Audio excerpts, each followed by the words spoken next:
මුලින්ම අපි ව්‍යාපාරයක් කියන්නේ මොකක්ද කියලා නිර්වචනය කරා. මොකක්ද පුතේ ව්‍යාපාරයක් කියලා කියන්නේ? ව්‍යාපාරයක් කියන්නේ මොකක්ද කියලා අපි නිර්වචනය කරන්නේ. පොඩ්ඩක් මතක් කරමු ඉක්මනින් මේ දේවල් ටික. විනාඩි 5ක් වගේ කාලයක් ඇතුළත මිනිස් අවශ්‍යතා හා වමනා තෘප්තිමත් කරන ඕනෑම ආර්ථික කටයුත්තක් ව්‍යාපාරයක් ලෙස හැඳින්වේ. අන්න හරි. මිනිස් අවශ්‍යතා සහ වමනා තෘප්තිමත් කරන ඕනෑම ආර්ථික කටයුත්තක් අපි කියනවා ව්‍යාපාරයක් කියලා. එතකොට ව්‍යාපාරයක ප්‍රධානම අරමුණ වන්නේ මිනිස් අවශ්‍යතා සහ වමනා තෘප්තිමත් කිරීමයි. ව්‍යාපාරයක ප්‍රධානම අරමුණ මිනිස් අවශ්‍යතා සහ වමනා තෘප්තිමත් කිරීම. ඊට පස්සේ අපි අවශ්‍යතා කියන්නේ මොනවද? වමනා කියන්නේ මොනවද? ඉල්ලුම කියන්නේ මොනවද? මෙන්න මේ වගේ සංකල්ප ගොඩාක් කතා කරා. තෘප්තිය, වටිනාකම.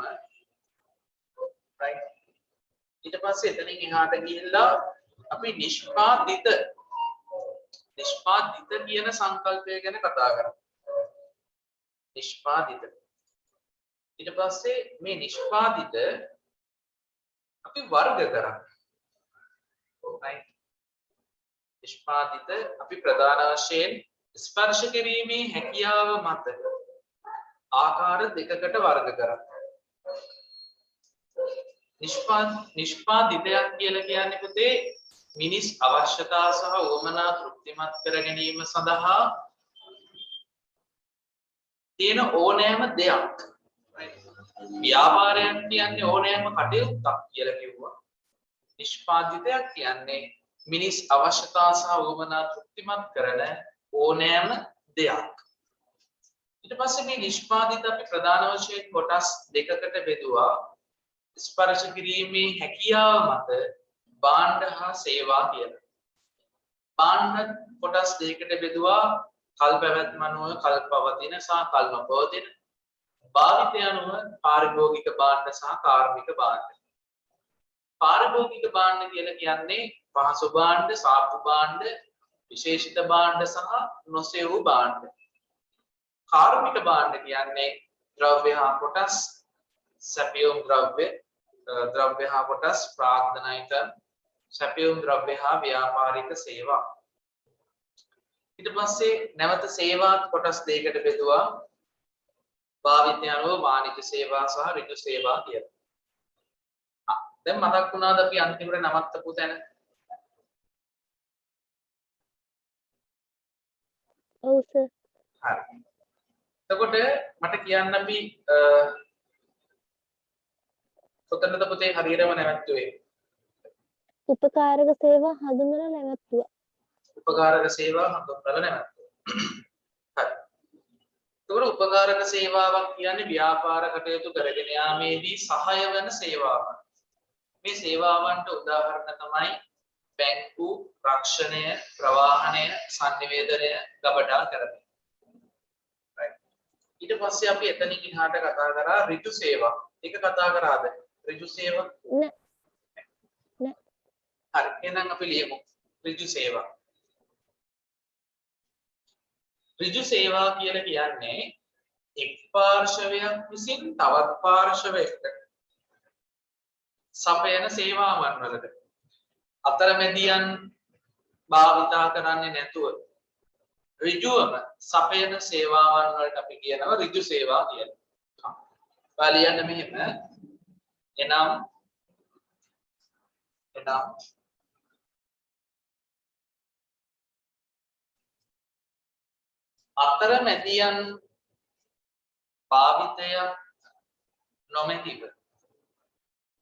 අතරමැදියන් භාවිතයක් නොමැතිව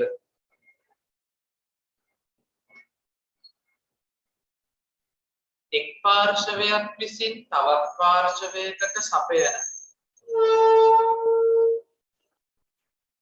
අතරමැදියන් භාවිතයක් නොමැතිව එක් පාර්ශවයක් විසින් තවත් පාර්ශවයකට සපයන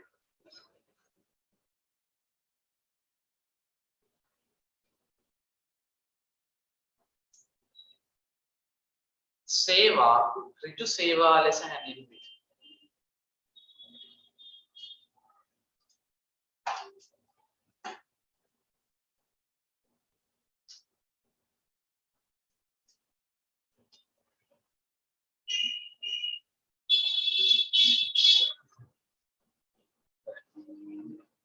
පාරේ හෝන් එක ගහනවා බයික් වල කපුටු ගා ඒ ටෝන් එක ගහන්නේ.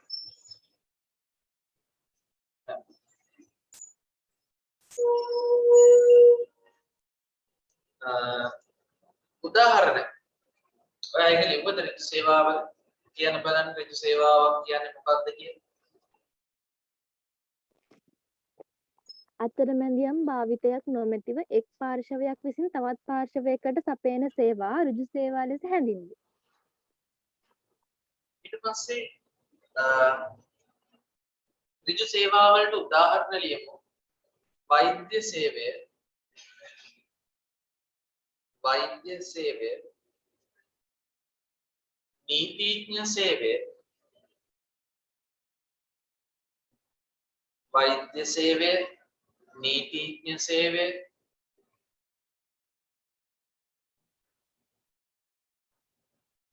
ඊළඟට ගුරු සේවය එයදී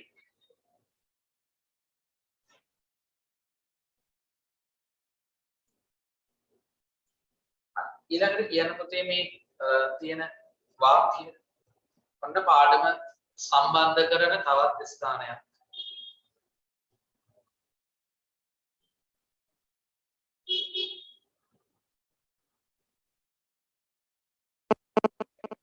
ඉහත කොටස්වලදී අධ්‍යයනය කළ ස්පර්ශ කිරීමේ හැකියාව මත නිෂ්පාදිත වර්ගීකරණයට අමතරව නිෂ්පාදිත පුළුල් ලෙස ද අර්ථකථනය කළ හැක.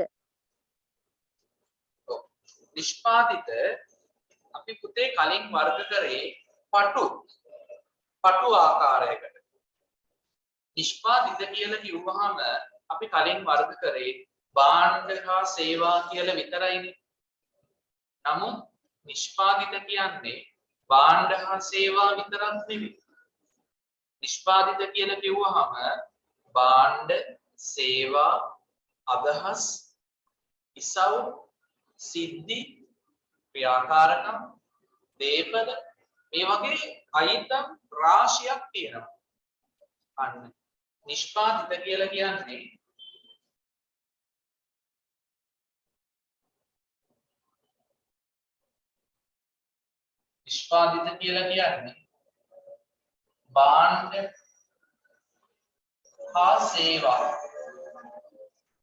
භාණ්ඩ හා සේවා පමණක් නොවේ.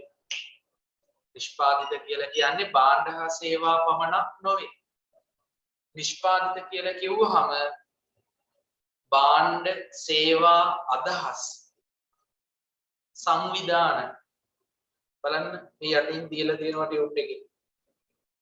ස්ථාන පුද්ගලයන් ඊළඟට අත්දැකීම් ඒ කියන්නේ පළපුරුද්ද දේපල ඊට පස්සේ තොරතුරු ඊට පස්සේ ඉසව් කියන 10ක්ම අයිති වෙනවා. උතන ඔය ක්‍රියාකාරකම් කියලා තියෙන එක කපන්න පුළුවන්. ක්‍රියාකාරකම් කියලා දීලා තියෙනවා අන්න ඒක ඉෆෙක්ට්ස් කරන්න.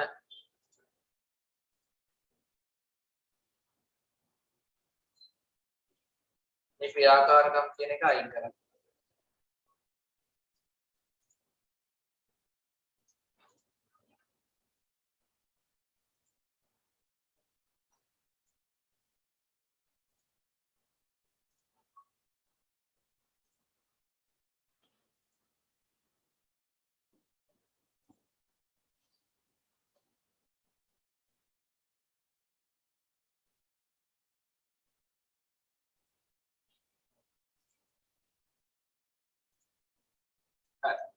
එනම් පුතේ නිෂ්පාදිත කියලා කිව්වහම මේ නිෂ්පාදිත කියන්නේ භාණ්ඩ හා සේවා විතරක් නෙමෙයි. හොඳින් මතක තියාගන්න මේ නිෂ්පාදිත කියලා කිව්වහම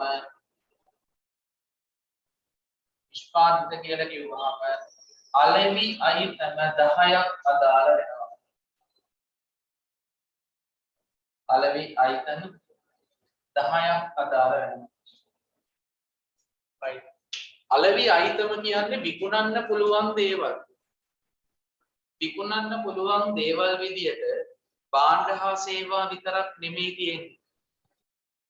භාණ්ඩ කියන්නේ කොහොමද විකුණන්න පුළුවන්? සේවා විකුණන්න පුළුවන් ප්‍රශ්නයක්. අදහස් උදාහරණයක් විදියට ගත්තොත් අපි ගමු ෆිල්ම් ඩිරෙක්ටර් කෙනෙක්. ෆිල්ම් ඩිරෙක්ටර් කෙනෙක්. ෆිල්ම් ඩිරෙක්ටර් එහෙම නැත්නම් මියුසික් වීඩියෝ එකක් කරන ඩිරෙක්ටර් කෙනෙක්. මේ ඩිරෙක්ටර් කෙනෙක්ගේ අදහස තමයි ෆිල්ම් එකක් විදියට රූගත කරන්නේ. right ෆිල්ම් එකක් විදියට රෙකෝඩ් කරන්නේ එයාගේ අදහස. right අන්න එතකොට ඒ වගේ අදහස් පුද්ගලයන්ගේ අදහසොත් විකුණන්න පුළුවන්. ඒවත් වැටෙන්නේ මේ නිෂ්පාදිත කියන වර්ගයට. right ඊළඟට අදහස් වලින් පස්සේ අපි මේ ටික ඉස්සෙල්ලා ලියාගෙන ඉමු එකින් එකට. දැන් භාණ්ඩ සේවා අදහස් මේ ටික පික්මනින් ලියාගමු. භාණ්ඩ කියන්නේ මොනවද කියලා.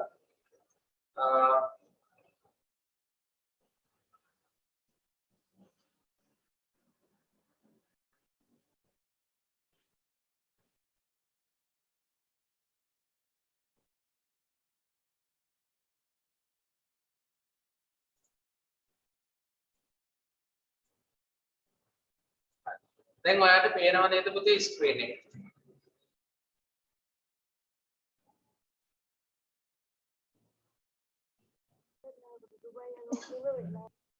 දැන් අපි ලියාගමු මුලින්ම මේ කොටස් ටික.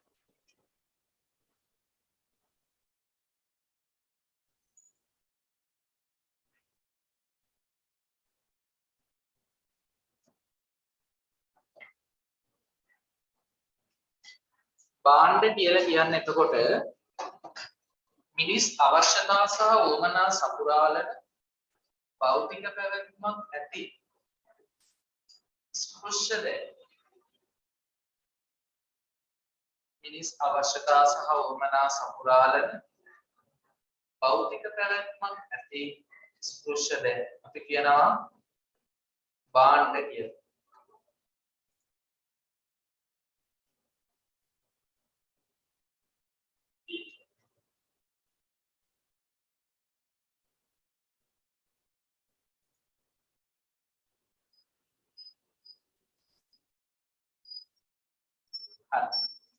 ඊළඟට සේවා කියන්නේ මොනවද?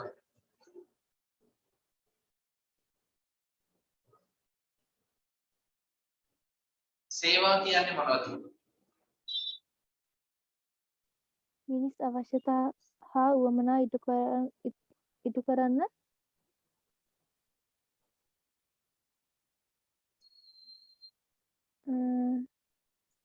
අස්පෘශ්‍යද තත්දාලන කියන්න එපා. මිනිස් අවශ්‍යතා සහ උවමනා ඉටු කරන අස්පෘශ්‍යද ඒ කියන්නේ අල්ලන්න බැරි දේවල් ස්පර්ශ කළ නොහැකි.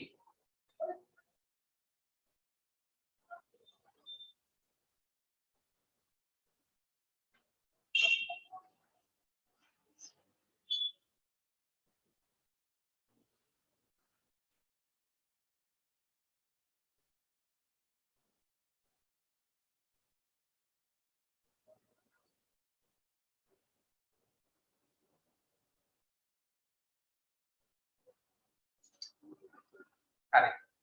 ලියුවද සේවා කියන එක? තාම ලියනවා සර්. හරි.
ඒ ටිකම ඔයා ලියන්න ඉවර වෙලා කියන්න බෑ.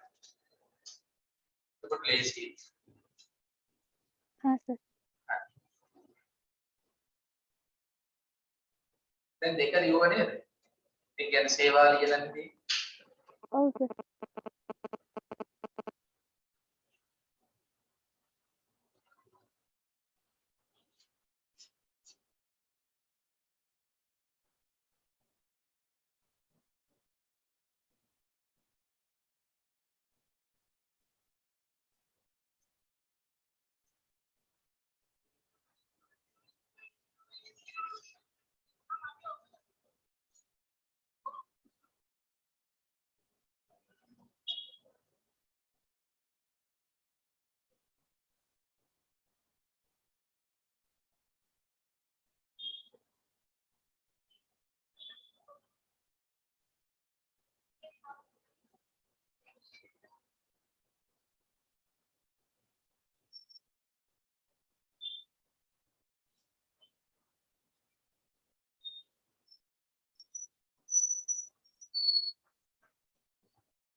සර් ස්ථාන කියන එකේ නෑනේ. ස්ථාන වලද? ඒකට ඔයා උදාහරණ විතරක් තියාගන්න. දැන් ස්ථාන කියලා කියන්නේ ඔය තියෙන්නේ දැන් සීගිරිය. අපි ෆොරිනර්ස් වලට ඒවා පෙන්නලා ඒ කියන්නේ ඒ වගේ ස්ථාන පෙන්නලා ආදායමක් හොයා ගන්නවා. ස්ථාන අලෙවි කළ හැකි අයිද සීගිරිය. ඊට පස්සේ නුවර දළදා මාලිගාව තාගේ නගරේ නේද? ඔව් සර්. එතකොට ගාලකොටුව අන්නේ වගේ ඒවා තමයි ඔය ස්ථාන කියලා කියන්නේ. ඒ උදාහරණ විතරක් කියන්න. සීගිරිය, දළදා මාලිගාව, ගාලකොටුව ඒ වගේ දෙකක් තුනක් ලියන්න.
භාණ්ඩ සේවා වර්ගීකරණයේ මුලින්ම අපි ඉගෙන ගත්තා මේ කොටස් ටික.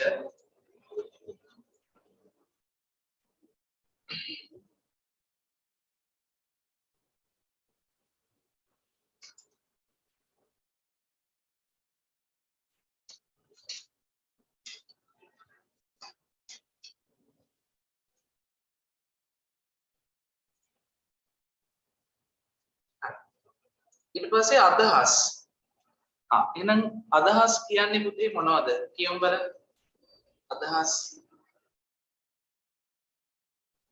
අදහස් පිළිබඳ ඔයාගේ අදහස කියන්නේ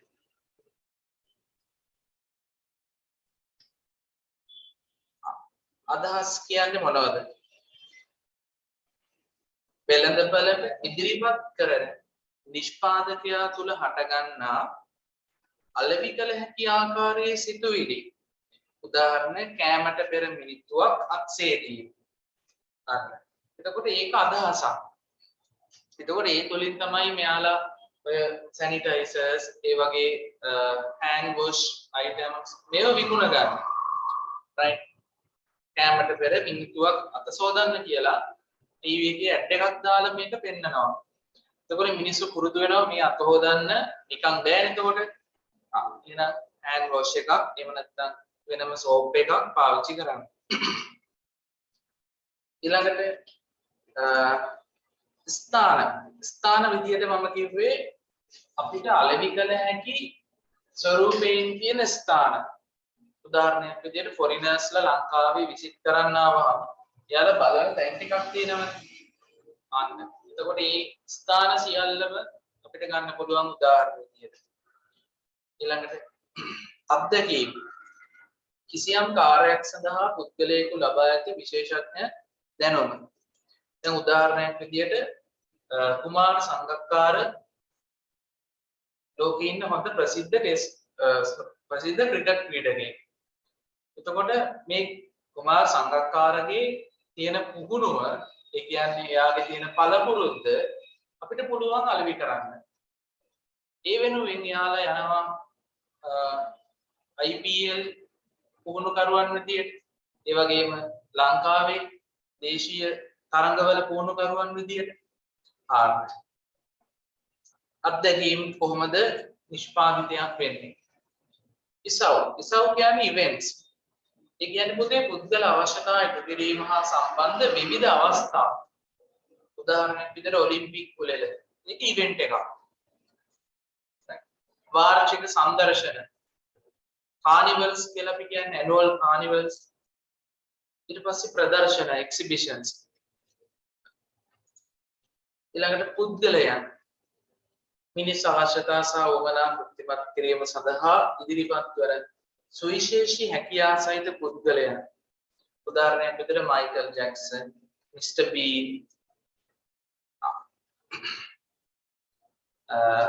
ඊට පස්සේ සංවිධාන මිනිස් අවශ්‍යතා තෘප්තිමත් කර ගැනීම සඳහා ඇති කරගත් සංවිධාන. කාය වර්ධන සමාජ, රතු පුරුෂ සංවිධානය, ක්‍රීඩා සමාජ, YMBA කියලා කියන්නේ යෝග තරුණ සංවිධානය. ඊට පස්සේ තොරතුරු කියන්නේ ව්‍යාපාරවලට අවශ්‍ය වටිනම සම්පත. මොකද ව්‍යාපාර කරගෙන යද්දී වැදගත් සම්පතක් තමයි තොරතුරු කියන්නේ. සල්ලි දීලවත් ගන්න අමාරුයි. ව්‍යාපාරයක් කරගෙන යන හැම වටින තොරතුරක්ම අපිට අලෙවි කරන්න පුළුවන්. දැන් උදාහරණයක් විදිහට කොකාකෝලා කම්පැනි එකේ ඒ කොකාකෝලා බීම් එක හදන ෆ්ලේවර් එක තවම රහසක් උදේ. තවම රහසක්. ඊළඟට මන්චි, මැලිබන් කියන කම්පැනිස් දෙක ඔයා අහලා තියෙන ලංකාවේ තියෙන මන්චි බිස්කට් කම්පැනි එක, මැලිබන් එක, මේ දෙකේ ෆ්ලේවර් එක පිටට යන්න දෙන්නේ නැහැ යාළුවා. ඒ ෆ්ලේවර් එකේ තියෙන ෆ්ලේවර් එක හදන විදිය තාම දන්නේ නැහැ. රයිට්. මොකද ඒක කොපි කරොත්, ඒ ෆ්ලේවර් එක හදන විදිය කොපි කරොත් තව කම්පැනි එකක් ඒ වගේම නිෂ්පාදන දාන්න පුළුවන්. දැන් කොකාකෝලා මේ ෆ්ලේවර් එක තියෙන බීම වර්ග අඩුයි. තියෙනවා නම් තියෙන්නේ ඒක කොකාකෝලා කම්පැනියේම නිෂ්පාදිතය. right තරගකරුවන්ට එතකොට මේ තොරතුරු ගන්න අමාරුයි. ඊළඟට දීපල කියලා කියන්නේ භාණ්ඩාගාර බිල්පත්. මේ භාණ්ඩාගාර බිල්පත් කියන්නේ රජයට අවශ්‍ය කෙටිකාලීන ණය. රජයට අවශ්‍ය කෙටිකාලීන ණය ලබා ගැනීමට නිකුත් කරන සොරගුම්පත් විශේෂයක්. ඒව ගැන ඔයාලට ඉස්සරහා පාඩම් වල අහු වෙනවා. ඉකෝන් වල විශේෂයෙන්ම කතා කරනවා. ඊට පස්සේ ඉඩම් මොක්කු කොටස් බලපත්‍ර මේවට තමයි දීපල කියලා කියන්නේ. මට කියන්නේ ඒක පැහැදිලිද? ඔව් සර්. එතනින් පස්සේ අපිට තියෙනවා ඉහත සඳහන් කළ නිෂ්පාදිත කවර හෝ නිෂ්පාදන ක්‍රියාවලියක අවසන් ප්‍රතිඵලය. ඔව්. දැන් මෙන්න මේක පොඩ්ඩක් ආයෙ බලමු. නිෂ්පාදිත කියන්නේ භාණ්ඩ හා සේවා විතරක්ද? මම ඔයාගෙන් අහනවා ප්‍රශ්නයක්. නිෂ්පාදිත කියලා කිව්වහම ඒකට අයිති වෙන්නේ භාණ්ඩ හා සේවා විතරද? නෑ. නෑ. තව මොනවද අයිති වෙන්නේ? අදහස්, සංවිධාන, ස්ථාන, පුද්ගලයන්, අත්දැකීම්, දේපල, තොරතුරු, ඉසව්. එතකොට මෙහිම නිෂ්පාදිත භාණ්ඩ හා සේවා කියලා විතරක් වර්ග කරොත් නිෂ්පාදිත භාණ්ඩ හා සේවා කියලා විතරක් වර්ග කරොත් ඒ වර්ගීකරණයට අපි කියනවා පටු වර්ගීකරණය කියලා. පටු වර්ගීකරණය. narrow classification. ඒ නිෂ්පාදිත අලෙවි අයිටම 10ක් යටතේ වර්ග කරොත් අපි ඒකට කියනවා පුළුල් වර්ගීකරණය. broad classification. පුළුල් වර්ගීකරණය. right. දැන් මේ කතාව එතනින් ඉවරයි. නිෂ්පාදිත ගැන එච්චරයි අපිට තියෙන්නේ. ඊළඟට අපි බලමු ඊළඟ මාතෘකාව. ඒ තමයි පුතේ මේ නිෂ්පාදිත බිහි කරන ක්‍රියාවලිය ගැන. අපි දන්නවා භාණ්ඩයක් හෝ සේවාවක් බිහි කරන ක්‍රියාවලියට අපි කියනවා නිෂ්පාදනය කියලා. production. භාණ්ඩයක් හෝ සේවාවක් එව නැත්නම් නිෂ්පාදිතයක් බිහි කරන මේ ක්‍රියාවලියට අපි කියනවා නිෂ්පාදනය. production. එව නැත්නම් manufacturing. ඒ දෙකම එක. භාණ්ඩයක් හෝ සේවාවක් එනම් නිෂ්පාදිතයක් බිහි කරන ක්‍රියාවලියට තමයි නිෂ්පාදනය කියලා කියන්නේ. මේ නිෂ්පාදනය කියලා කිව්වහම මේකේ තියෙනවා ක්‍රියාවලිය. අපි දන්නවා ඕනම ක්‍රියාවලියක තියෙනවා අවස්ථා තුනක්. පළවෙනි එක යෙදවුම්, අනිත් එක ක්‍රියාවලිය, ඒ කියන්නේ පරිවර්තන ක්‍රියාවලිය, අනිත් එක නිමවුම. නිමවුම output එක. යෙදවුම්. එතකොට අපි භාණ්ඩයක් හදන්න ගන්න යෙදවුම් ප්‍රධාන වශයෙන් 7කට බෙදෙනවා. එකක් තමයි ශ්‍රමය, භූමිය, ප්‍රාර්ථනය, ඊළඟට විවසායකත්වය, තව තියෙනවා කාලය, දැනුම සහ තොරතුරු. භාණ්ඩයක් නිෂ්පාදනය කරන්න තියෙන සම්පත් අපි BS වලදී ප්‍රධාන වශයෙන් කොටස් 7කට බෙදනවා. යෙදවුම් වර්ග 7ක් තියෙනවා. ශ්‍රමය, භූමිය, ප්‍රාර්ථනය, ව්‍යවසායකත්වය, කාලය දැනුම තොරතුරු. ක්‍රියාවලිය කියන්නේ පුතේ සම්පත් ලබා ගැනීම, ඒවා නියමිත ආකාරයෙන් ක්‍රියාපටිපාටි යොදාගෙන සකස් කිරීම.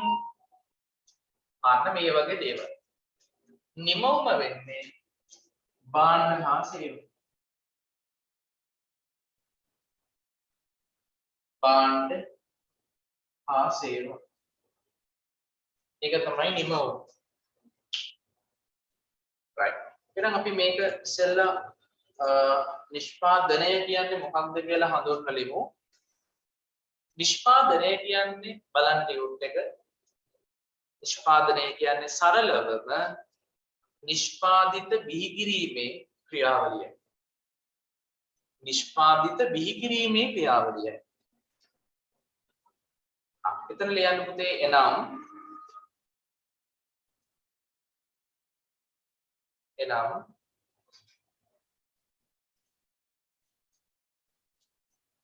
මිනිස් අවශ්‍යතා සහ උවමනා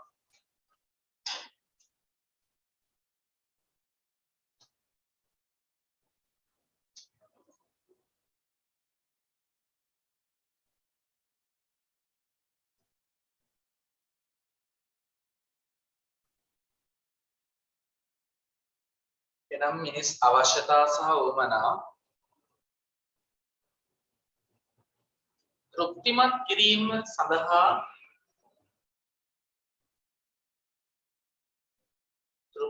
කිරීම සඳහා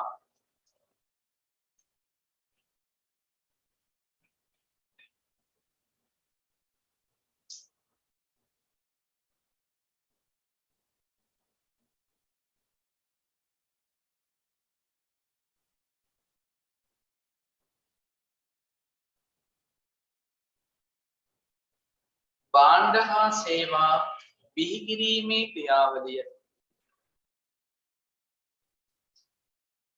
භාණ්ඩ හා සේවා නිපදවීමේ ක්‍රියාවලිය කියලා ලියන්න. භාණ්ඩ හා සේවා නිපදවීමේ ක්‍රියාවලිය.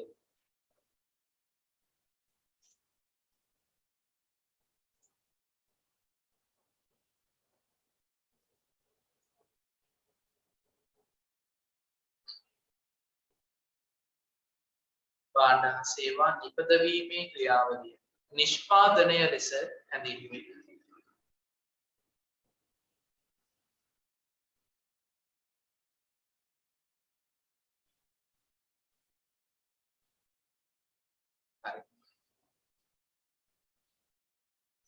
එහෙනම් කියමු බලන්න පුතේ මොකක්ද නිෂ්පාදනය කියලා කියන්නේ?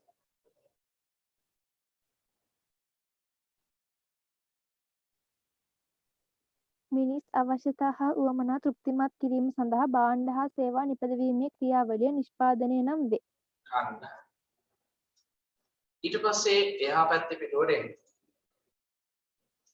ඒකේ තියෙනවා නිෂ්පාදන ක්‍රියාවලිය කියලා. එහෙනම් නිෂ්පාදන ක්‍රියාවලියේ ප්‍රධාන අධියර තුනක් තියෙනවා. එකක් යෙදවුම්, අනිත් එක ක්‍රියාවලිය, අනිත් එක නිමවුම.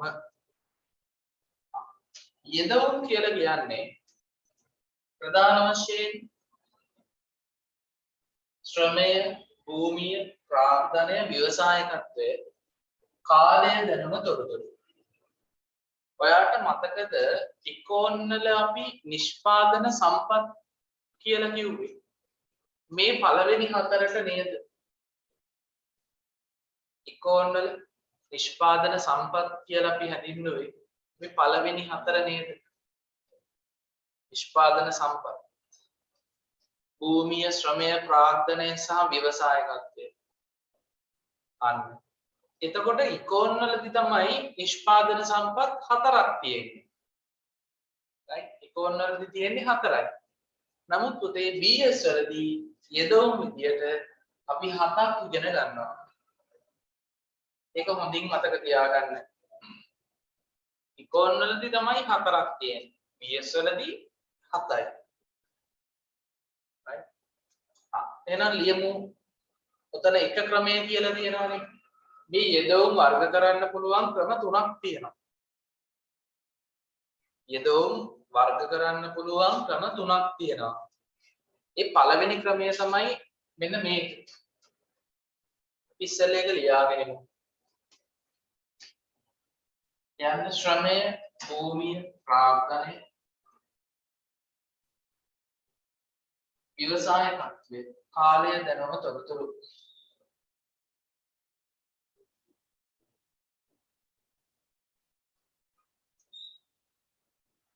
ඒක තමයි යෙදවුම් වර්ග කරන පළවෙනි ක්‍රමය.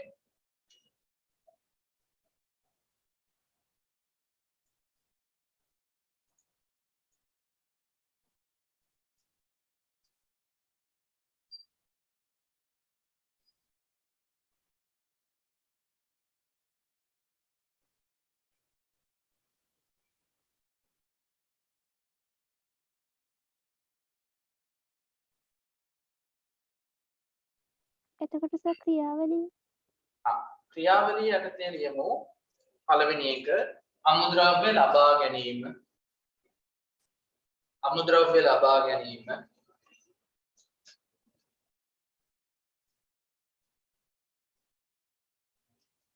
ඊට පස්සේ නිෂ්පාදන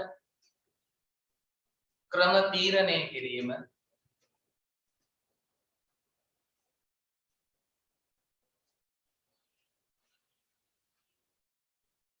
නිෂ්පාදන ක්‍රම තීරණය කිරීම.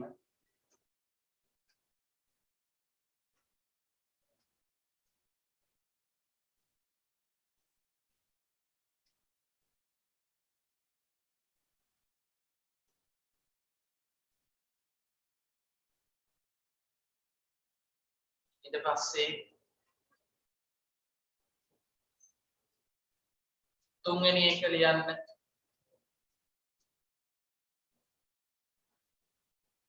ක්‍රියාපටිපාටි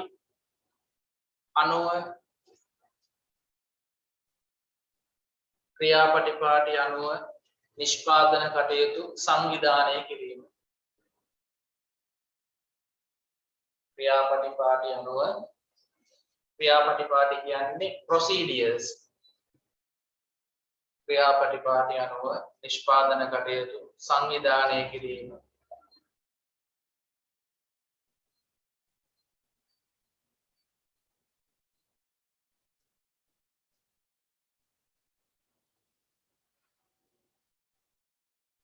හරිද?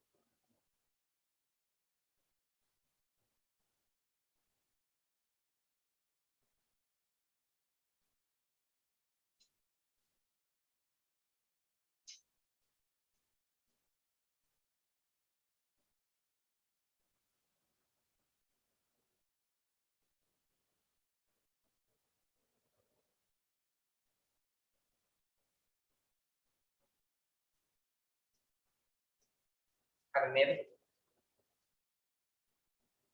හරි සර්. ඊට පස්සේ අපි ලියමු නිමවුම. නිමවුම වෙන්නේ මොනවද එහෙනම්? කියන්න බලන්න. භාණ්ඩ හා සේවා. භාණ්ඩ හා සේවා. අන්න නිමවුම වෙන්නේ භාණ්ඩ හා සේවා.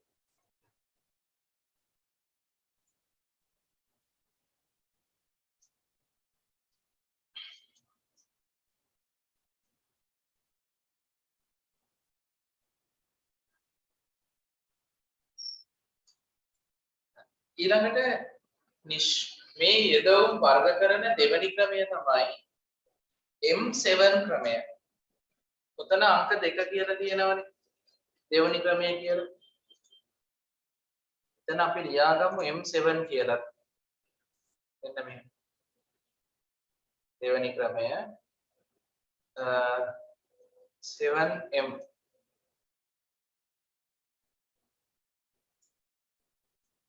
මෙහෙම 7M's කියලා ලියාගන්න. 7M's. M7 ක්‍රමය කියලා අපි ඔකට කියනවා. 7M's.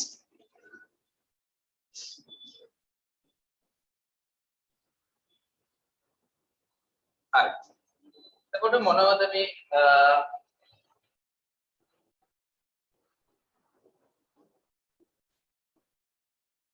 money money කියන්නේ එහෙනම් මොනවද? මුදල්. ඒව ලියමු අපි. සිංහල තේරුම ලියමු. money කියන්නේ මුදල්. men කියන්නේ මිනිසුන්. මේක M7 කියන්නේ හේතුවල පුතේ මේ M අකුරු වලින් තමයි මේක පටන් ගන්න. හැම වචනයක්ම පටන් ගන්න M අකුරු වලින්. right. ඒ කියන්නේ යෙදවුම් වර්ග කරන තව ආකාරයක් තමයි මේ අපිට දීලා තියෙන්නේ. මිනිසුන් ඊළඟට මැටීරියල් කියන්නේ අමුද්‍රව්‍ය. machines යන්ත්‍ර. minutes මිනිත්තු. methods ක්‍රම වේද ක්‍රමවේදය method එක ක්‍රමවේදය. market කියන්නේ වෙළඳපළ.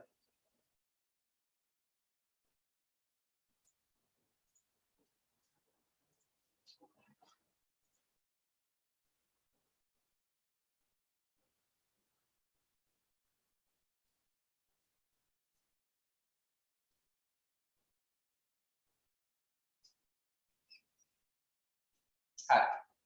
එහෙනම් කියමු බලන්න පුතේ M7 ආකාරයට යෙදවුම් වර්ග කරන ආකාරය. M7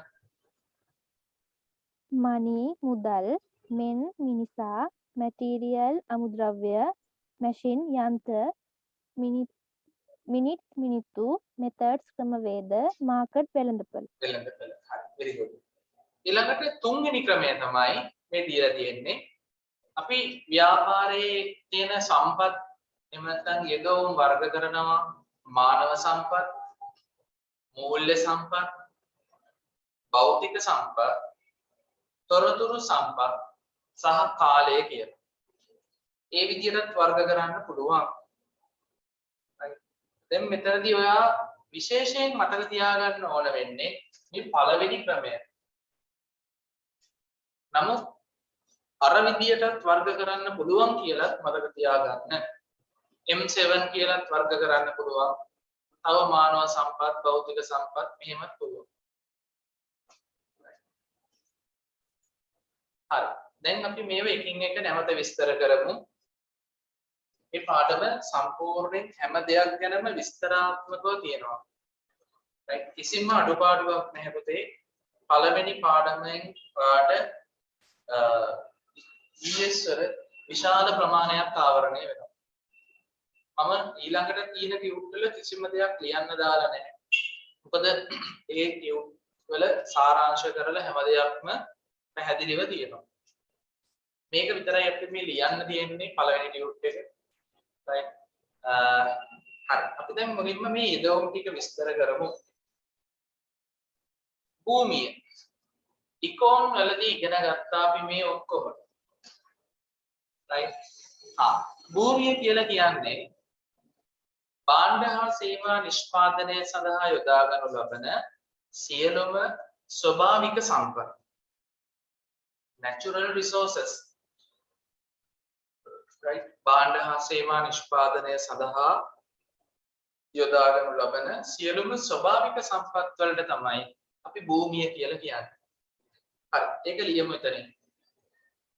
භූමිය එයයි භාණ්ඩ හා සේවා නිෂ්පාදනය සඳහා යොදා ගනු ලබන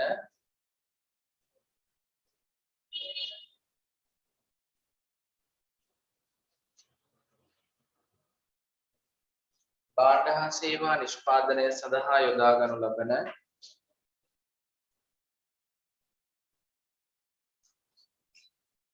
සියලුම ස්වභාවික සම්පත්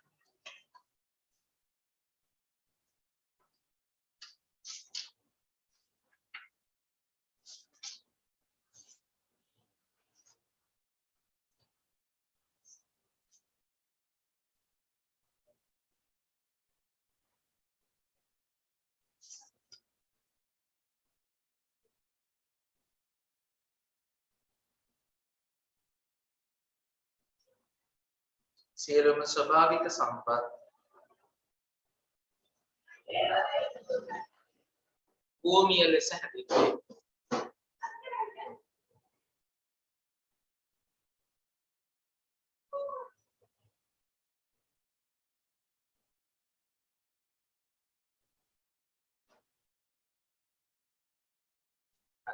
ඊට පස්සේ තියෙනවා මේවා කොටස් දෙකකින්. මතකයිද ඔයාලට? මේ භූමිය යටතේ අපි කොටස් දෙකකට බෙදුවා. ඉකෝනල් ඒකමයි මෙයන්.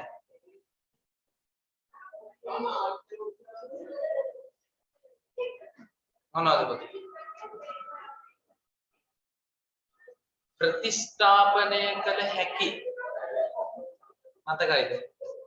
ප්‍රතිස්ථාපනය කළ හැකි කියලා අපි එක කොටසක් හඳුනා ගන්නවා. අනිත් කොටස ප්‍රතිස්ථාපනය කළ නොහැකි. අන්න හරි. එහෙනම් ඒක කොටස් දෙකකට ලියන්න. මේවා කොටස් දෙකකින්. අංක 1 ප්‍රතිස්ථාපනය කළ හැකි සම්පත්.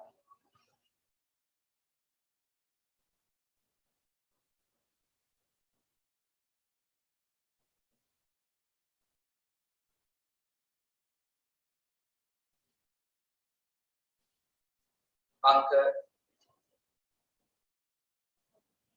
ඒ කියන්නේ දෙවෙනි පැත්ත ප්‍රතිස්ථාපනය කළ නොහැකි සම්පත්.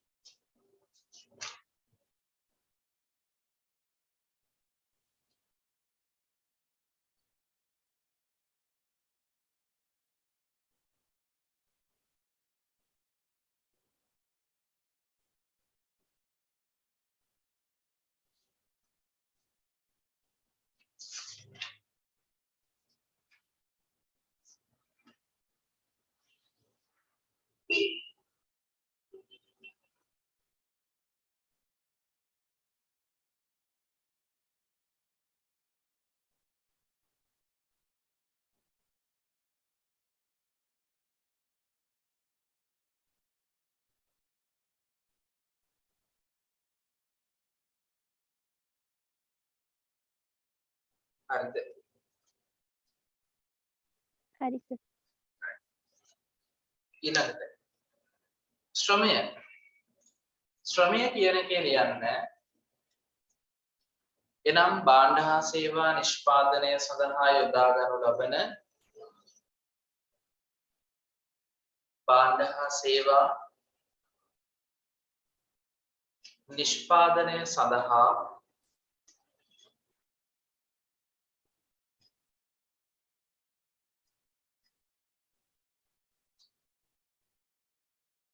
යොදා ගනු ලබන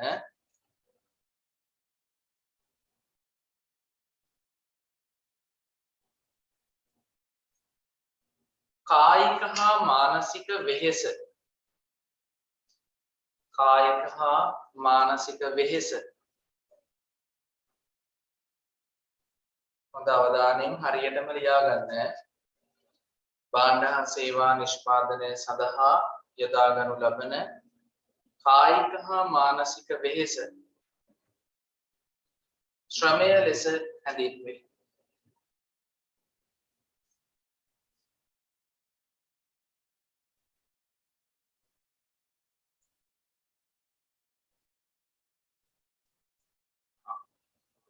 ඊට පස්සේ තියෙනවා මෙය කොටස් තුනකින් ව්‍යාපාරය යොදා ගන්න.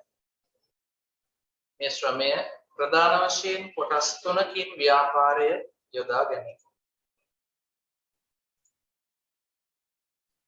ව්‍යාපාරයක් ගත්තාම මේ ව්‍යාපාරයක් තුළ ශ්‍රමය කියන දේ ආකාර තුනක් තියෙනවා. එකක් තමයි පුහුණු ශ්‍රමය.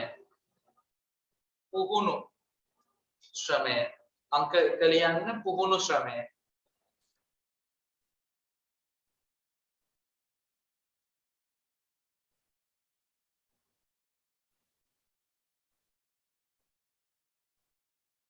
අංක 2 අර්ධ පුහුණු ශ්‍රමය. අර්ධ පුහුණු ශ්‍රමය.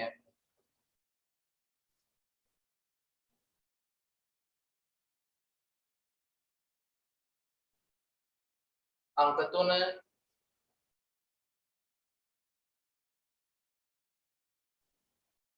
නොපුහුණු ශ්‍රමය.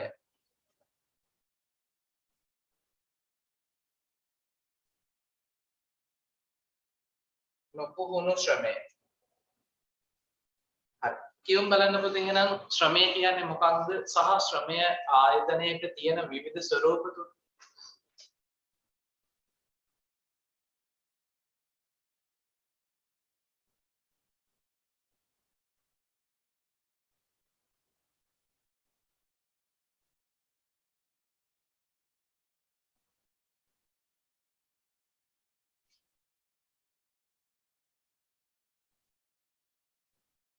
මොකක්ද ශ්‍රමය කියන්නේ?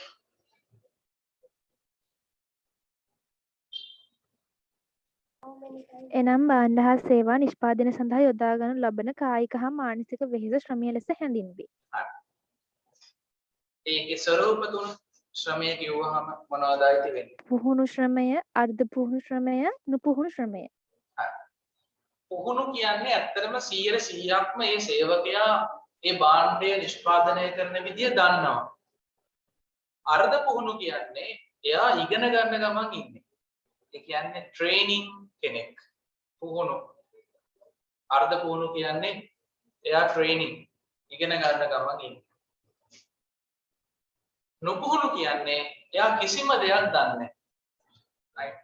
භාණ්ඩයක් නිෂ්පාදනය කරන විදිය ගැන කිසිම දැනුමක් නැති ශ්‍රමිකයන්ට අපි කියනවා නුපුහුණු ශ්‍රමය කියලා.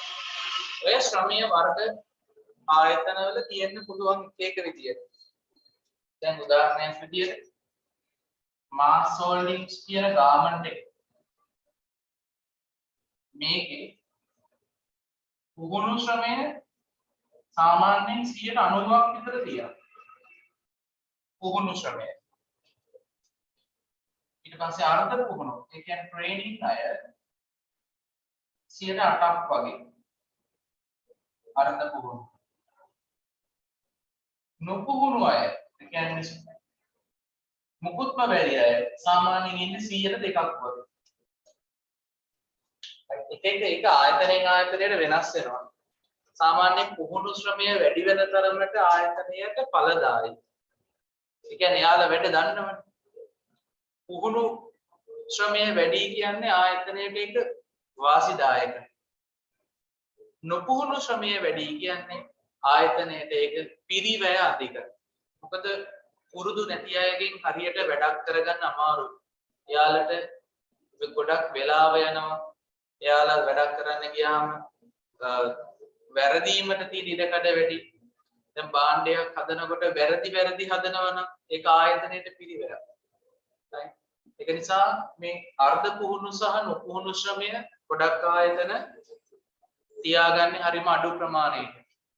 තියෙනවා නැති අය නැහැ. ගොඩක් ට්‍රේනින් අය එහෙම නැති ආයතන නැහැ. ඉන්නවා. නමුත් ගොඩක් අඩු ප්‍රතිශතයක් තමයි මේ පුහුණු නොපුහුණු අය තියාගන්නේ. මොකද ආයතනයට ඒක පිරිවැය අධිකයි. ගොඩාක්ම ආයතනයේ බලාපොරොත්තු වෙන්නේ පුහුණු ශ්‍රමය. right? මේවා ප්‍රායෝගිකව මෙහෙම කියන්නේ ඔයාට මේ දේවල් තේරුම් ගන්න පහසු වෙන්නේ. හරි. ඊට පස්සේ ප්‍රාර්ථනය.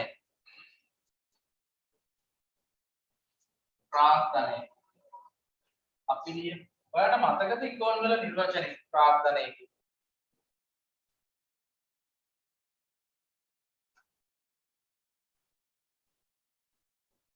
කියන්නේ? බලන්න ඉක්කොන් වල නිර්වචනය මතකයිද?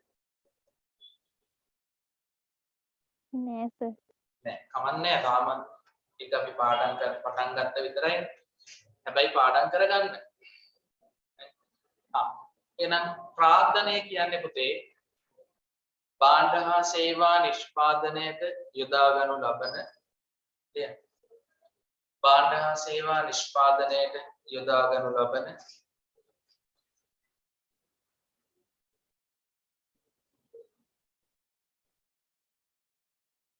නිෂ්පාදන ආධාරක. භාණ්ඩ හා සේවා නිෂ්පාදනයට යොදා ගනු ලබන නිෂ්පාදන ආධාරක.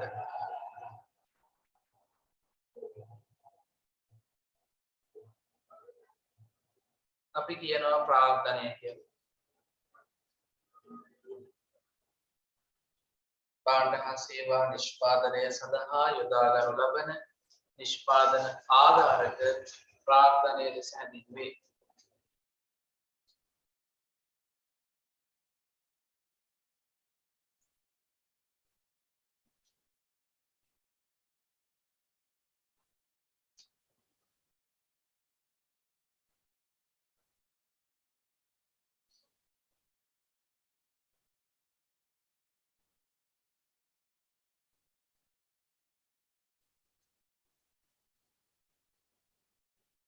එතකොට මේ ප්‍රාර්ථනය කොටස් දෙකකට බෙදෙනවා.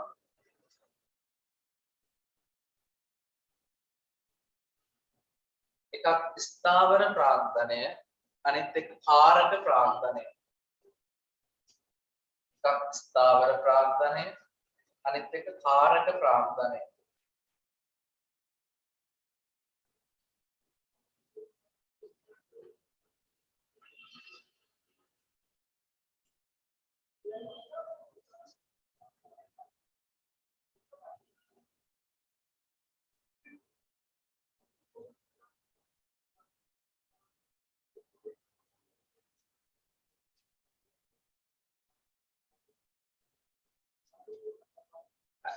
එතකොට මේ ස්ථාවර ප්‍රාර්ථනය කියන්නේ පුතේ දිගුකාලීන වත්කම්. ඊට දෙන්න ඉඩම්, ගොඩනැගිලි, යන්ත්‍ර සූත්‍ර, මෝටර රථ මෙන්න මේ වගේ දේවල්. ඉඩම්, ගොඩනැගිලි, යන්ත්‍ර සූත්‍ර, මෝටර රථ මේවට අපි කියනවා ස්ථාවර ප්‍රාර්ථනය.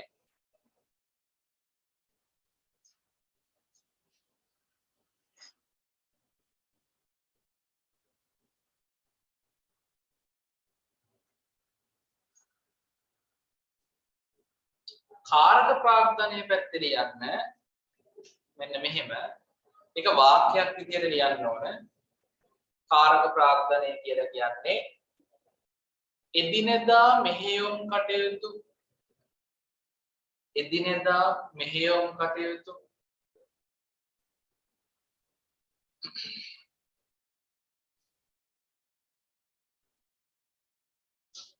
සිදු කිරීම සඳහා අවශ්‍ය ප්‍රාර්ථනය වේ. එදිනෙදා මෙහෙයුම් කටයුතු සිදු කිරීමට අවශ්‍ය ප්‍රාර්ථනය වේ.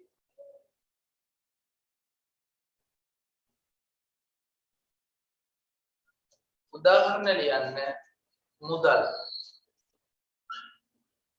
උදාහරණ ලියන්න මුදල්.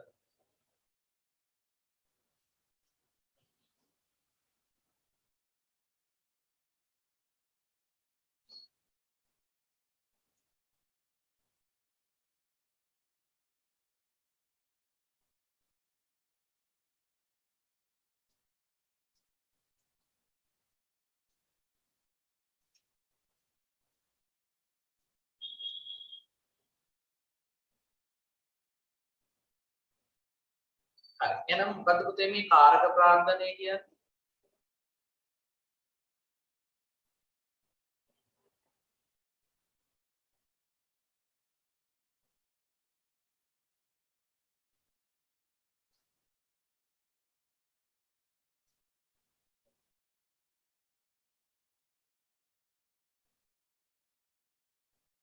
කාරක ප්‍රාර්ථනය කියන්නේ මොකක්ද නේ?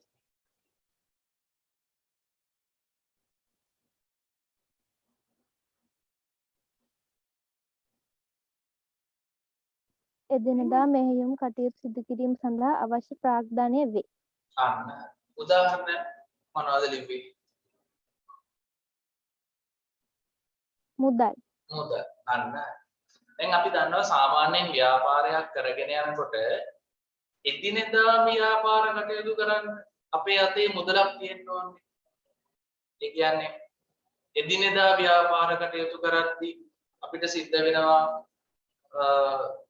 විදුලි බිල් ගෙවන්න, දුරකථන බිල් ගෙවන්න, ඒ වගේම ව්‍යාපාරයට අවශ්‍ය භාණ්ඩ මිලට ගන්න, අන්න සේවකයන්ට වැටුප් ගෙවන්න. මෙන්න මේ වගේ දේවල් වලට තමයි මේ කාරක ප්‍රාර්ථන අවශ්‍යතා කියලා කියන්නේ. ස්ථාවර ප්‍රාග්ධනය කියන්නේ ඉඩම් ගොඩනැගිලි මෝටර රථ ලී බඩු උපකරණ මෙන්න මේ වගේ වත්කම් මිලට ගන්න අවශ්‍ය ප්‍රාග්ධනය. ඔය එතන ලියලා තියෙනවනේ ස්ථාවර ප්‍රාග්ධනය කියන තැන ඉඩම් ගොඩනැගිලි මෝටර රථ එහෙම එතන ලියන්න. ඒ අවසානයේ වැනි වත්කම් මිලට ගැනීමට අවශ්‍ය ප්‍රාග්ධනය වේ. වැනි වත්කම් කියන්නේ ඉඩම් ගොඩනැගිලි මෝටර රථ වැනි වත්කම් මිලට ගැනීමට අවශ්‍ය ප්‍රාග්ධනය වේ.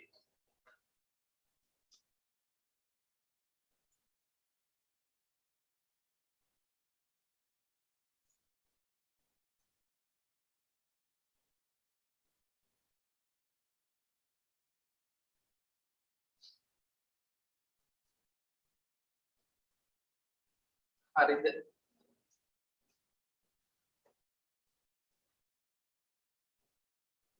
හරි සර්. right.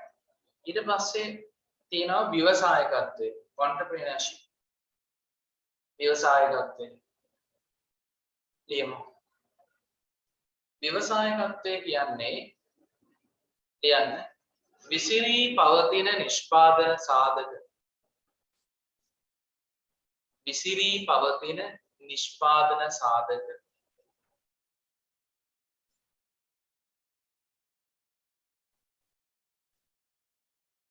ඒකරාශී කරමින් විසිරී පවතින නිෂ්පාදන සාධක ඒකරාශී කරමින්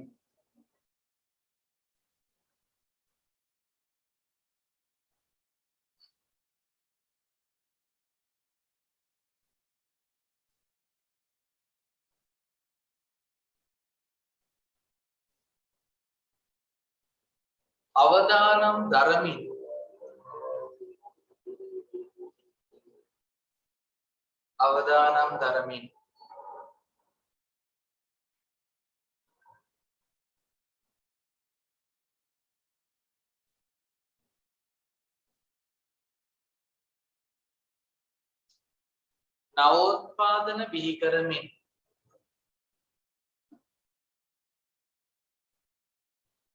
නවෝත්පාදන බිහි කරමින් නිෂ්පාදන කටයුතු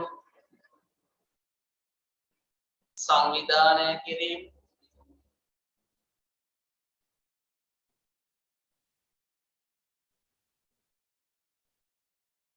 නිෂ්පාදන කටයුතු සංවිධානය කිරීම හා පාලනය කිරීම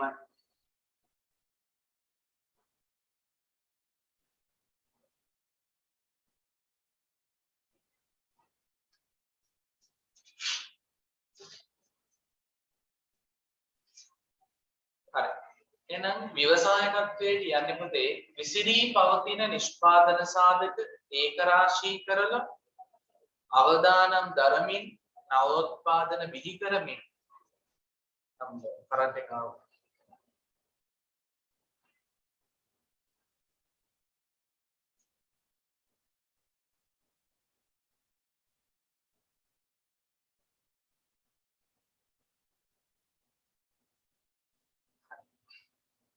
දැස්සක් බහලා බෑවුවා.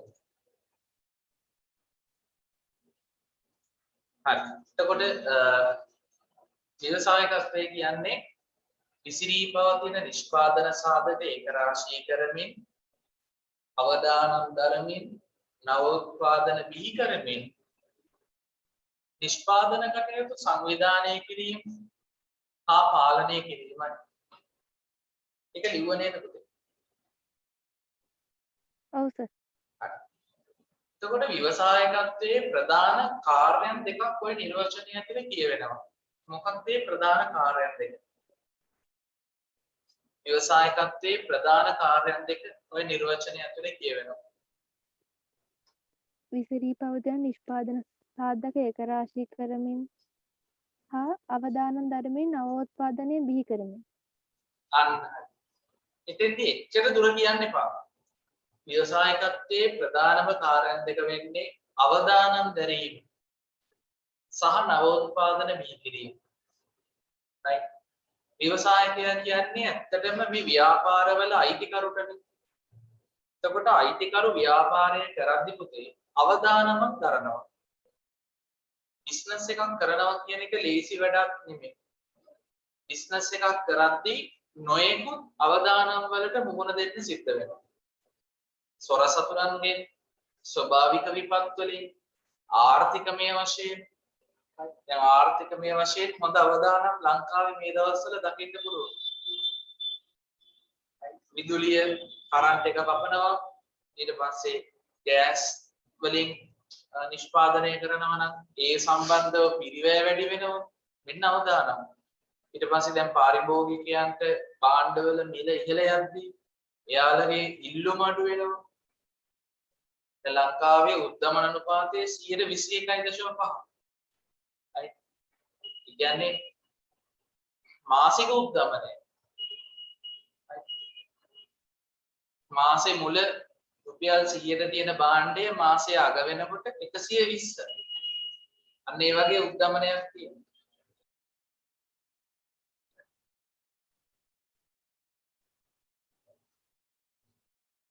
හරි. එතකොට දැනුම අපිට ඊළඟට ලියන්න තියෙන්නේ මෙන්න මේ දැනුම කාලය තොරතුරු කියන එක. ඇත්තටම මේ ටිකේ පැහැදිලි කිරීම ඔයා විභාගෙට ලියනකොට ගොඩක් වෙලාවට මේක හිතලා ලියන්න. හිතලා ලියන්න කියන්නේ අදහස ලියන්න. දැනුම කියන්නේ අපි භාණ්ඩයක් හෝ සේවාවක් නිෂ්පාදනය කිරීමට යොදා ගන්නු ලබන විශේෂ ක්‍රම අන්න විශේෂඥතාවය ඒකට තමයි දැනුම කියලා කියන්නේ. භාණ්ඩයක් හෝ සේවාවක් නිෂ්පාදනය කිරීමේදී යොදා ගන්නු ලබන විශේෂඥතාවය. කාලය ඒවට ලියන්න ඕනේ නැහැ. නිකන් ඉස්සෙන් තියෙන. තොරතුරු ලියන්න එපා.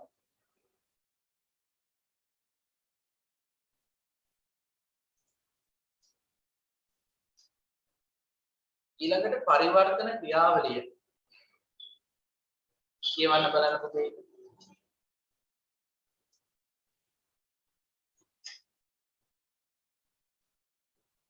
පරිවර්තන ක්‍රියාවලිය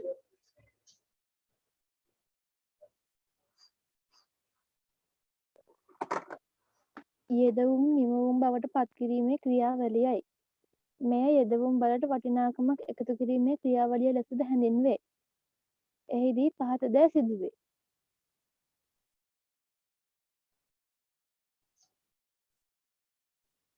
අන්න හරි. එහිදී පහත දෑ සිදුවේ. එහෙනම් පරිවර්තන ක්‍රියාවලිය කියලා කියන්නේ යෙදවුම් නිමවුම් බවට පත් කිරීමේ ක්‍රියාවලිය. දැන් උදාහරණයක් විදියට මම මේක කියන්නම් බේකරියක් උදාහරණයක් අරගෙන අපි දන්නවා බේකරියට පාන් නිෂ්පාදනය කරන්න කලින් එයාලා පාන් පිටි යෙදවුම් වශයෙන් ගන්නවා. ඒවා ඊට පස්සේ ක්‍රියාවලියක් තුළ ඒ කියන්නේ පාන් පිටි එකට මික්ස් කරලා ඒවා අනල පිපෙන්න තියනවා.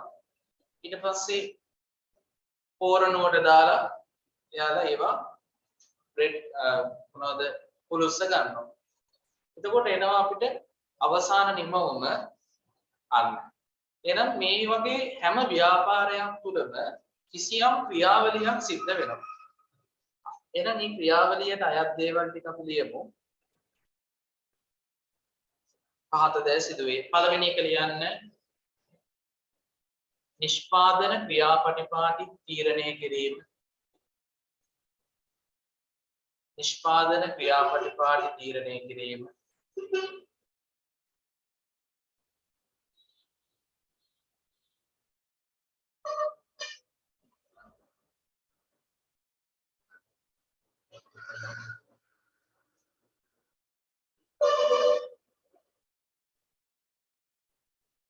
අංක 2 ලියන්න.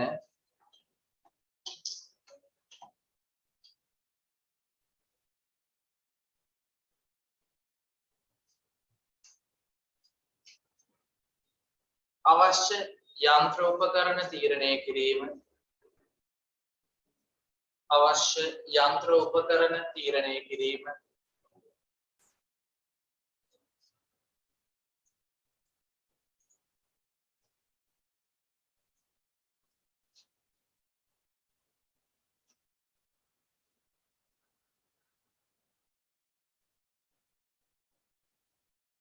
අංක 3 ලියන්න.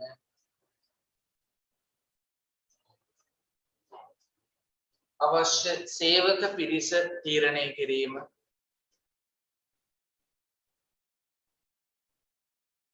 අවශ්‍ය සේවක පිරිස තීරණය කිරීම.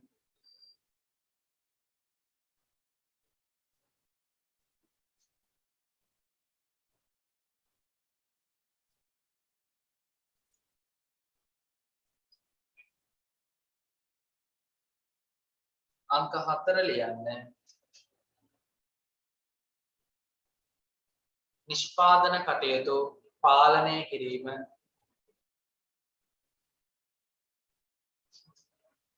නිෂ්පාදන කටයුතු පාලනය කිරීම.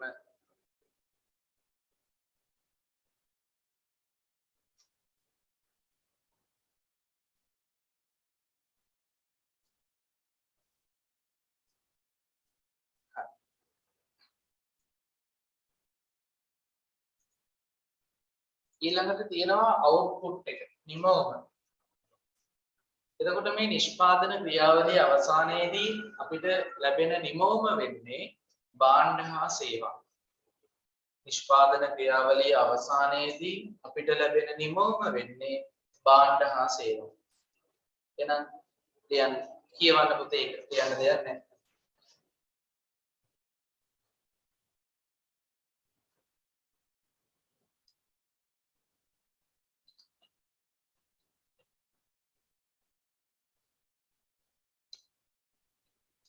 පරිවර්තන ක්‍රියාවලියෙන් පසු බිහිවන අවසන් ප්‍රතිඵලයයි.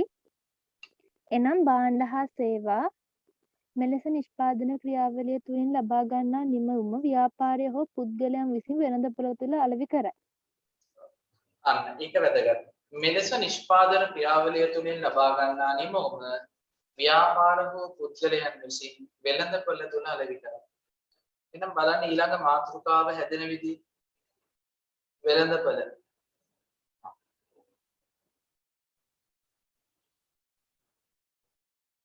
හරි. ලියමු වෙළඳපොළ. ඊයටතේ ලියන්න.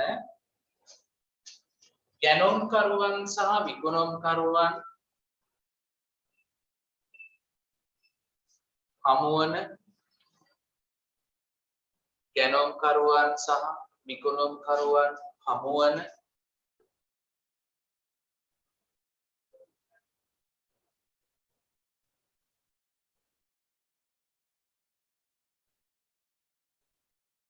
හෝ සම්බන්ධ වන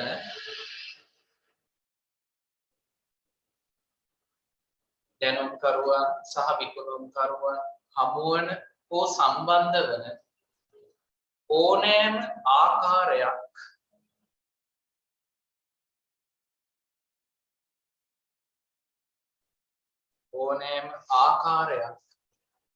වෙළඳපොළ ලෙස හැඳින්වේ.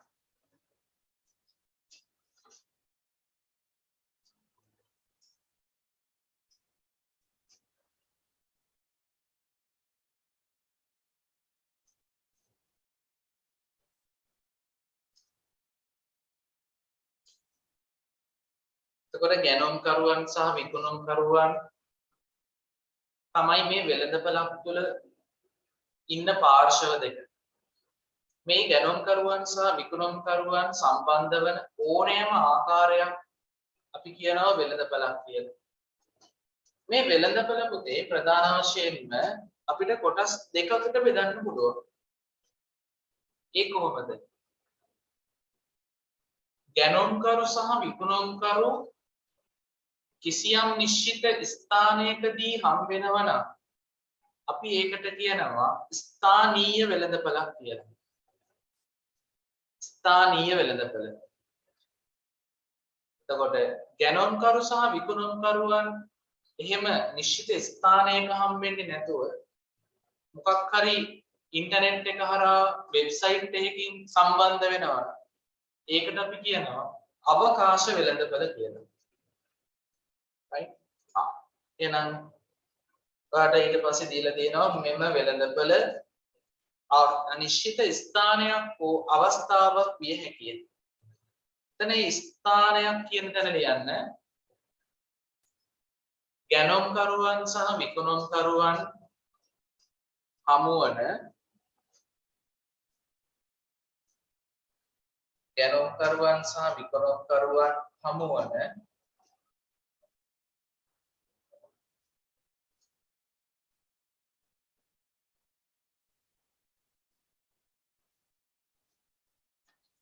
නිශ්චිත ස්ථානයක් වේ. ගැනුම්කරුවන් සහ විකුණුම්කරුවන් හමුවන නිශ්චිත ස්ථානයක් වේ.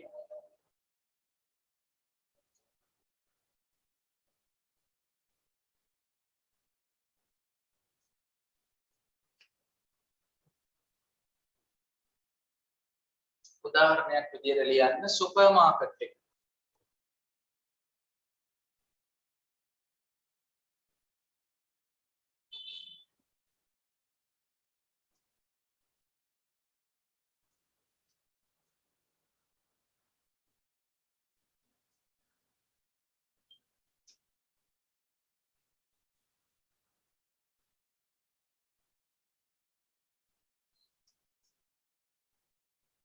ඊට පස්සේ අවස්ථාවක් කියන පැත්තට යන්න.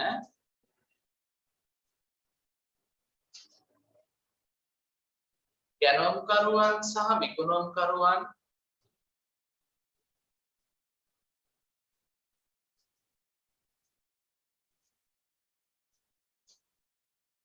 අන්තර්ජාලය හරහා සම්බන්ධ වීමයි.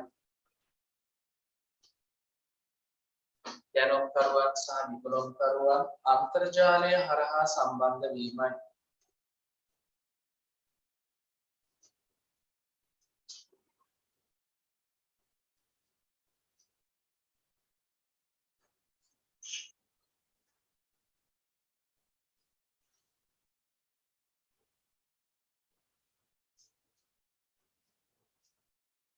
මෙය අවකාශ වෙළඳපළ ලෙස හැඳින්වේ. ඒකටම ලියන්න. මෙය අවකාශ වෙළඳපළ ලෙස හැඳින්වේ.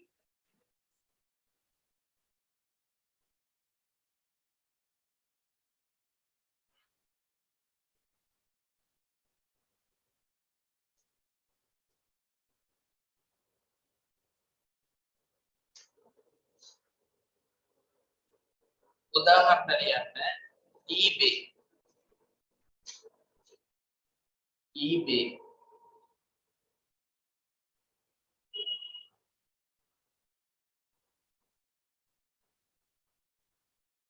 Alibaba eBay Alibaba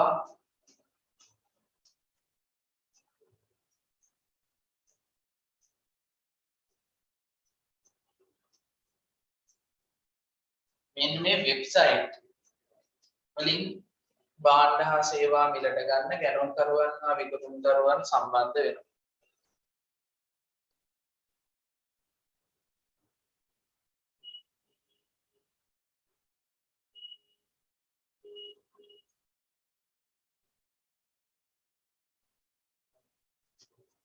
එතකොට මේ වෙළඳපළක් කියවහම පුතේ ප්‍රධාන වශයෙන්ම කොටස් දෙකකට අපිට හඳුනා ගන්න පුළුවන්.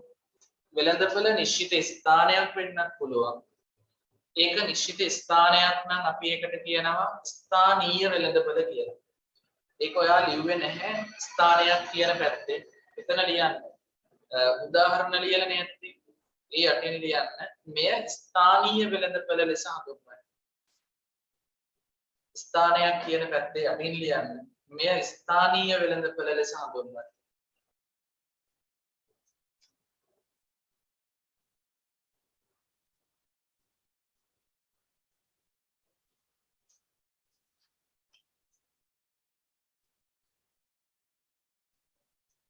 අවස්ථාවක් කියන පැත්තේ ලියලා නේද තියෙන්නේ අවකාශ වෙළඳපළ කියලා. ඔව් සර්. ඒ වචන දෙක highlight කරන්න. ඕක MCQ වලට ඇවිල්ලා තියෙනවා. ගැනුම්කරුවන් සහ විකුණුම්කරුවන් හමුවන නිශ්චිත ස්ථානයක් අපි කියනවා ස්ථානීය වෙළඳපළ. කිසියම් අවස්ථාවක් අපි ඒකට කියනවා අවකාශ වෙළඳපළ. දැන් අන්තර්ජාලය හරහා සම්බන්ධ වෙනවා කියන්නේ නිශ්චිත ස්ථානයක් නෑ. අවකාශයේ අපි හම්බෙන්නේ.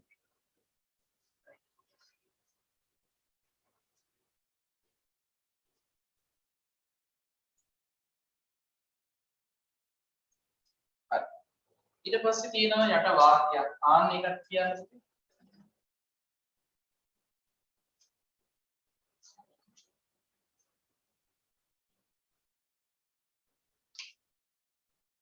මෙම වෙළඳපළ වර්තමානයේ සෑම කාර්යයක්ම ඉටු කරන තත්ත්වයට පත් වී ඇත. ඒ සංයුක්ත වෙළඳපොළ ලෙස හඳුන්වයි. අන්න හරි. දැන් ඇත්තටම වර්තමානයේදී ikman.lk ඒක පොඩ්ඩක් බලමු. එයා මේක අහලා තියෙ ikman.lk ලංකාවේ තියෙන වෙබ්සයිට් එක. මේකෙදී අපි අන්තර්ජාලය හරහා සම්බන්ධ වෙනවා. ඒ වගේම භෞතිකවත් සම්බන්ධ වෙනවා. අන්න. මුලින්ම අපි වාහනයක් ගන්න එක පොඩ්ඩක් උදාහරණයක් ගමු. අපි වාහනයක් ගන්න ඉක්මන් එකේ පොඩ්ඩක් සර්ච් කරලා බලනවා. එතකොට ඒක අවකාශ වෙළඳපොළ. ඊට පස්සේ ඒක බලන්න ගිහිල්ලා තියෙන තැනට යනවනේ. අන්න ස්ථානීය වෙළඳපොළ. එතෙන්දි තමයි ඊට පස්සේ වාහනේ හොඳට ඉන්ස්පෙක්ෂන් කරලා බලලා පරීක්ෂා කරලා බලලා අපි ගන්නවා. එතකොට එතන තියෙන්නේ ස්ථානීය වෙළඳපොළ. මේ දෙකම එකතු වුණාම අපි කියනවා සංයුක්ත වෙළඳපොළ කියලා.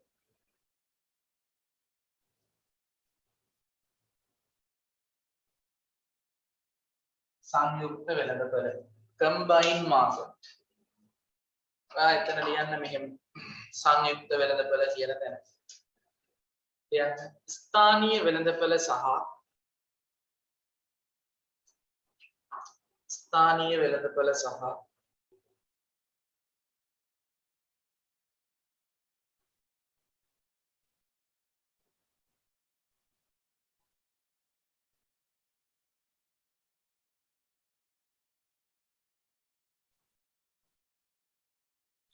අවකාශ වෙළඳපොළ ස්ථානීය වෙළඳපොළ සහ අවකාශ වෙළඳපොළ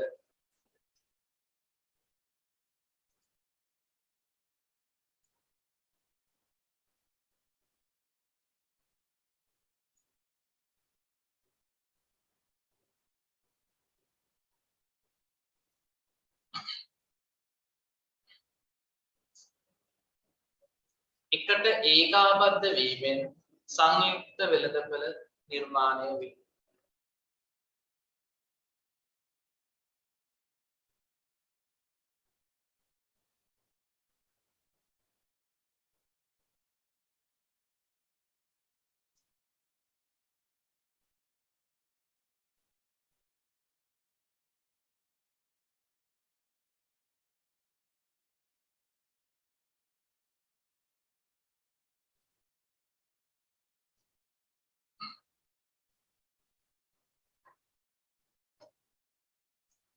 එහෙනම් සංයුක්ත වෙළඳපොළ කියන්නේ මොකද්ද පුතේ? කියන්න බලන්න. ස්ථානීය වෙළඳපොළ හා අවකාශ වෙළඳපොළ එකට ඒකාබද්ධ වීමෙන් සංයුක්ත වෙළඳපොළ නිර්මාණය වේ. ඊට පස්සේ පල්ලෙහා තියෙනවා වෙළඳපොළ ගැන ඊට පස්සේ ඊළඟ පිටුවේ තියෙනවා වෙළඳපොළ ගැන තව වර්ගීකරණයක්. ඒකේ ඔය ගැලීම් සටහන ඔයාට ඕන නැහැ. ඒ කියන්නේ දැන් ඕක සිලබස් එකෙන් අයින් කරලා තියෙනවා. ඊට පස්සේ තියෙනවා පාරිභෝගිකයා මැදිහත් වන මට්ටම් අනුව වෙළඳපොළ වර්ගීකරණය කියලා. ඒකේ නිකන් ඔය විභව වෙළඳපොළ, ලබාගත හැකි වෙළඳපොළ, යෝග්‍යතා සාතික ලබා ගැනීමේ වෙළඳපොළ, සත්‍ය වෙළඳපොළ අන්න එහෙම කොටස් 4ක් තියෙනවා කියලා විතරක් මතක තියාගන්න. පාරිභෝගිකයා මැදිහත් වන මට්ටම අනුව කොටස් 4ක් තියෙනවා. ඒක නිකන් පොඩ්ඩක් මතක තියාගත්තාම ඇති. දැන් සිලබස් එකෙන් ඒක අයින් කරලා තියෙන්නේ. පොඩක් පාස් පේපර් වලත් ඕක අහු වෙන්නේ නැහැ අපිට. ඒ නිසා ඒක අවශ්‍ය වෙන්නේ නැහැ. හරි. ඊට පස්සේ පුතේ අපිට තියෙන්නේ අලුත් මාතෘකාවක්. ඒ කියන්නේ ව්‍යාපාර පරිසරය කියන කොටසට කලින් ව්‍යාපාර අපේක්ෂා කියන කොටස. එතකොට මම මේක ඊළඟ දවසේ පටන් ගන්නම්. මොකද ඒක අලුත්ම කොටසක්. මෙතෙන්ට වෙනකම් කරපු ටික තියෙන්නේ ව්‍යාපාර හැඳින්වීම යටතේ. right. ව්‍යාපාර හැඳින්වීම කියන කොටසක් තමයි මේ අපි කතා කරන්නේ. තව තියෙනවා මේකට අදාළව ව්‍යාපාර අපේක්ෂණ ටික සහ ඇල්මැති පාර්ශ්ව ටික. එතකොට මේතනින් ඉස්සරහට ඊළඟ දවසේ අපි කතා කරමු. ඊට පස්සේ ව්‍යාපාර පරිසරය කියන මේ පාඩමේ අවසාන කොටසට යනවා. මේ පාඩම ටිකක් දිගයි. ඒකට හේතුව අර 14 වෙනි පාඩමේ ටිකකුත් මේකෙදී අපි කතා කරා. ඒ වගේම තව ගොඩක් දේවල් කියනවා පළවෙනි පාඩමේදී අපි ඉගෙන ගන්න. ඊට පස්සේ දෙවෙනි පාඩමේ ඉඳලා පුතේ ඇත්තටම